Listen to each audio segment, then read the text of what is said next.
ओम।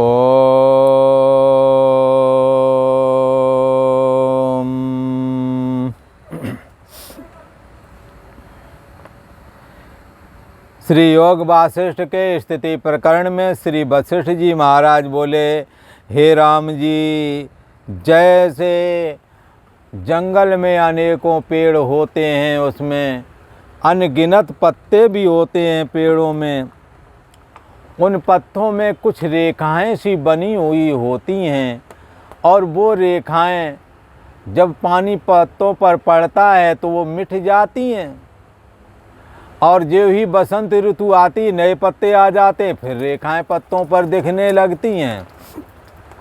वो रेखाएं बनी रहें अथवा मिट जावें, इससे जंगल में कोई फर्क नहीं पड़ता है।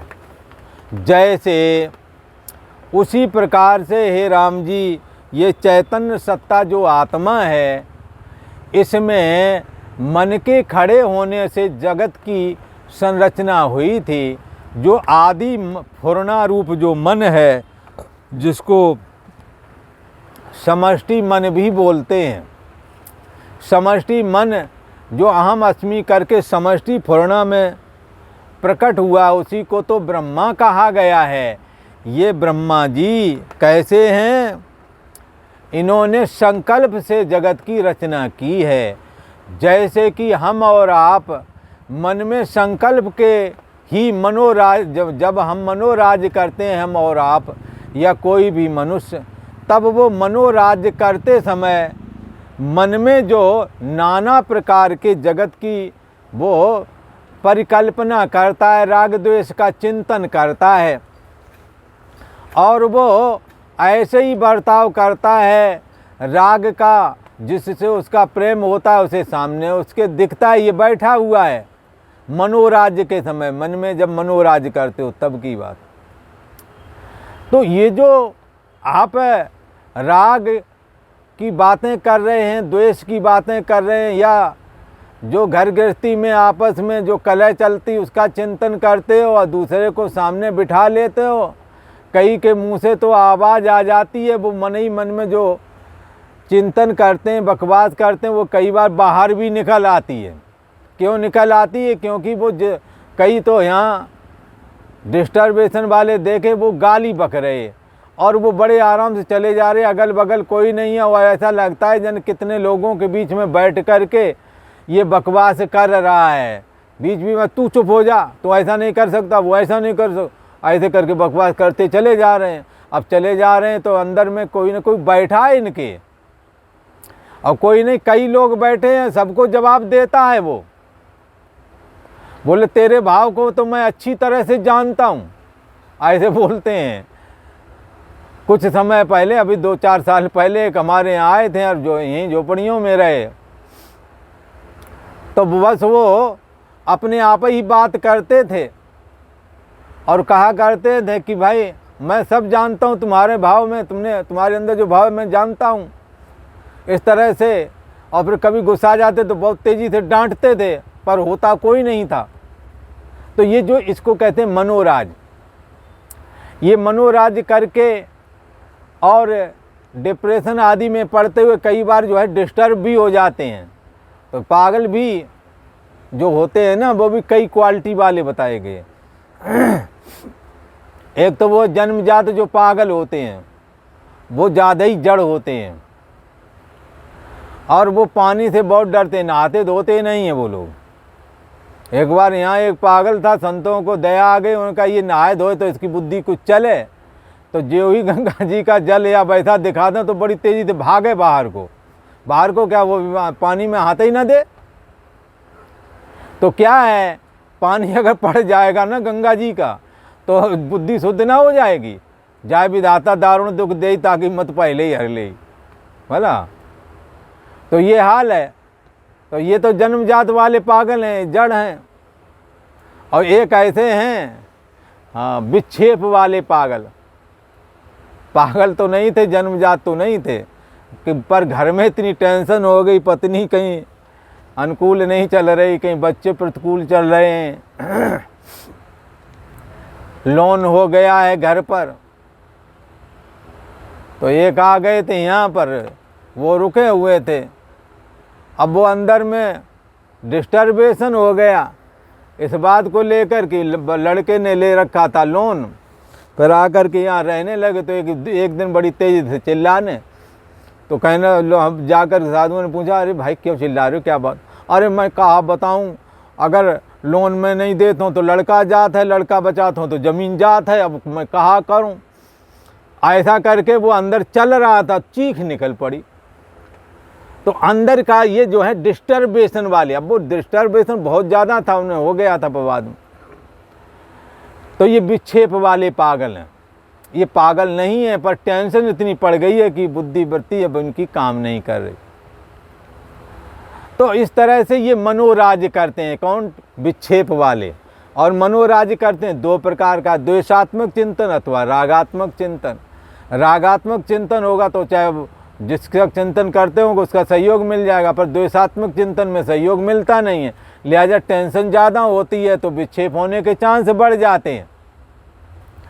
तो इस तरह से अब जो वो अंदर बात करता है तो वो अंदर लोगों को देख रहा है, इसको कहते हैं मनोराज्य।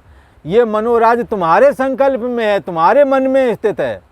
जब तक तुम नहीं निकालोगे कोई नहीं निकाल सकता। इसलिए झगड़ा तूने पा लिया, तू ही इसे निबेर। मन में जो जगत भर लिया है वो हमने ही भरा है। किसी ने कहा कैसे भर लिया? इतना बड़ा जगत मन में कैसे आ जाएगा? बोले आ गया है। ये स्त्री, ये घरबार है, ये परिवार है, ये बालक, ये पति, ये पत्नी। अच्छा बताओ, ये ब्याह करने के लिए ब्याह किसने किया? तुमने किया है कि कोई दूसरे ने किया? ब्याह तुमने किया। पत्नी किसके घर में बैठ, किसके मन में बैठी? तुम्हारे कि दुनिया वालों में? दुनिया वाले नहीं उसे पत्नी मानते, तुम ही मानते हो एक अकेले। जो स्त्री है ना वापस वो उसको पत्नी केवल तुम ही मानते हो, बाकी कोई चाची ताई बहन पता नहीं कितने नाते हैं, पत्नी तुम ही माने हो। तो कौन घुसेरे है संसार को? तुम नहीं घुसेरे हो? मन में नहीं बैठा है क्या? इसी प्रकार से पुत्र, मकान, दुकान, ये सब तुम्हारे मन में। पढ़ाया लिखाया, अपना विवाह किया, अपने लिए सोचे, फिर बच्चों के लिए, फिर उनके भाई बंधुओं के लिए। ये तो जीवन यूं ही निकल गया। अब जब तक होश आया तब समा बुझ गई तो महफिल में रंग आया। जीवन निकल गया तो जीने का ढंग आया। अब जब जीवन निकल गया, एक कह रहे थे गांव में, उन्होंने अपने भाई बंधुओं के बच्चों को, अपने बच्चों को पढ़ाया लिखाया, और ये बात बिल्कुल लगभग क्लियर है, लोगों के अनुभव की बात भी है क्या, कि जिसके प्रति तुम ज़्यादा करोगे वही तुमसे कहेगा हमारे लिए क्या कर दिया। कहा आप कभी देख लेना, घर परिवार में जिसका कुछ नहीं किया वो कभी नहीं बोलता कि हमारे लिए तुमने किया ही क्या, क्योंकि उसे पता है पहले से दौचा जाता रहा, तो साले तू करता नहीं कुछ तो मैं तेरे लिए क्यों करूं।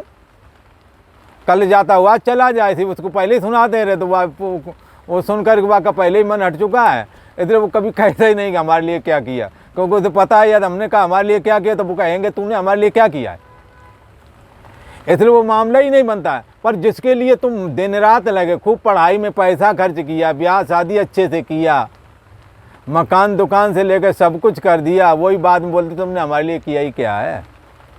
और जो कहोगे ये किया, अरे ये तो सभी करते हैं, तुमने कोई एहसान कर दिया क्या। तो ये सारी चीज़ें हाँ कहाँ किसने बैठाई हैं, ये झगड़ा तूने पा लिया। ये कोई किसी ने कहा, किसी के कहने पे ब्याह नहीं होता, अब तुम्हारी इच्छा होती तभी होता। तो कोई ये जो नया मकान, ज़मीन जायदाद कोई ठेल करके थोड़ी खरीदाता, तुम खरीदते हो तब होता है।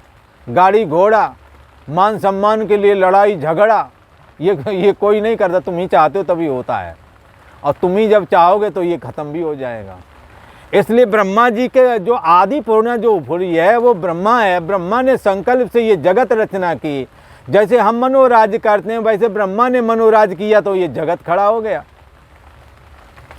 ये जगत क्या है? ये जगत ब्रह्मा जी का मनोराज्य है। जैसे हमारे मनोराज्य में हमने जो पागलों वाली बात बताई, डिस्टर्बेशन वालों की बात बताई, वो उनके मनोराज्य में है, ये बात अलग है। चिंता टेंशन ज़्यादा हो गई तो अब उनका दिमाग ही हिल गया, वो बात अलग है। पर कई तो अभी भी चलते जाएंगे, हाथ मटकाते चले जाते, लगता भीतर कुछ चर्चा चल रही है, कोई पंचायत लगी है, दरबार लगा है। तो ऐसे ही ब्रह्मा जी का मनोराज्य ये जगत है, जब तक ब्रह्मा जी का संकल्प रहेगा वैसा बना ही रहेगा। जब संकल्प उसको क्या करें हम, जब वो संकल्प तोड़ते हैं तो महाप्रलय हो जाती है। अब हमने क्या करें, जीव क्या करे कि इस संकल्प से छुटकारा पा जाए। तो ब्रह्मा जी ने तुम्हें देह बनाया, आप स्वीकार करो मैं देह नहीं मैं आत्मा हूँ, ब्रह्मा जी का संकल्प छूट जाएगा। समझ में आया? देह को नष्ट मत करो, देह को ब्रह्मा जी ने बनाया, अपने समय पे जन्मा है, अपने समय पे ये छूट भी जाएगा। पर हाँ, देह मैं नहीं हूँ ऐसा यदि तुम स्वीकार कर लोगे तो ब्रह्मा जी का देह बना हुआ होने पर भी ना बना के बराबर हो जाएगा। तो किसी ने कहा कि पीछे काहे को पड़े हो, देह के पीछे क्यों पड़े, देह धरे मतलब भगवान भक्ति आदि, भगवान की भक्ति है, ज्ञान वैराग भक्ति आदि भगवान जो तुम करते हो वो देह के कारण कर लेते हो। जब देह नहीं रहेगा तो क्या है, ऐसे कैसे कह दिया देह का कोई मानो वजूद ही नहीं, ऐसे कह रहे हो। तो कहे ऐसी बात नहीं, देह का वजूद है। ये शरीर, मनुष्य शरीर कहा है कि ये बहुत श्रेष्ठ और बड़ा दुर्लभ है। नर समान नहीं कभनो देही, जीव चराचर याचत एही। चराचर के जीव यही याचना करते हैं कि मुझे मनुष्य शरीर मिल जाए तो दुर्लभ परमात्मा की भक्ति कर सकूंगा, दुर्लभ आत्मज्ञान का श्रवण मनन निधिध्यासन कर सकूंगा, जिससे कि मैं कैवल्य निर्वाण को प्राप्त होकर के देह और जगत से छुटकारा पा जाऊंगा। इसलिए मनुष्य शरीर का होना अति अनिवार्य है। परंतु ये इसकी उत्पत्ति कैसे हुई है, अगर ऐसी चर्चा करें तो ब्रह्मा जी के संकल्प से जगत उदय हुआ है। ब्रह्मा जी ने कहा ये देह और जगत मानो हमारा या आपका, ये 80-85 साल तक रहे या और कम रहे या ज़्यादा रहे, उतने समय तक ये दिखता रहेगा।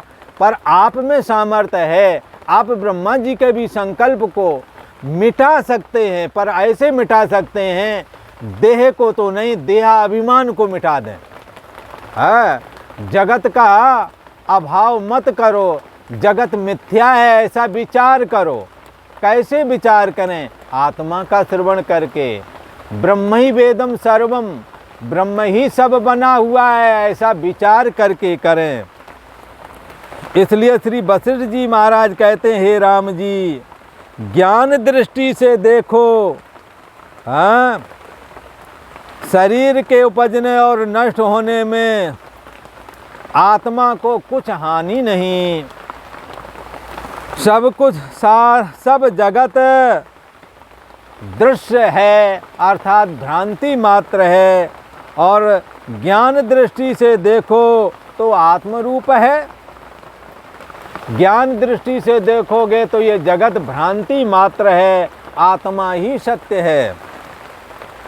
अज्ञानी बत राम जी तुम क्यों मोहित हो रहे हो? मृग तृष्णा का जल राम जी प्रत्यक्ष दिखाई पड़ता है मृग मारीचिका में, रेगिस्तान में, तो भी कोई विश्वास नहीं करता।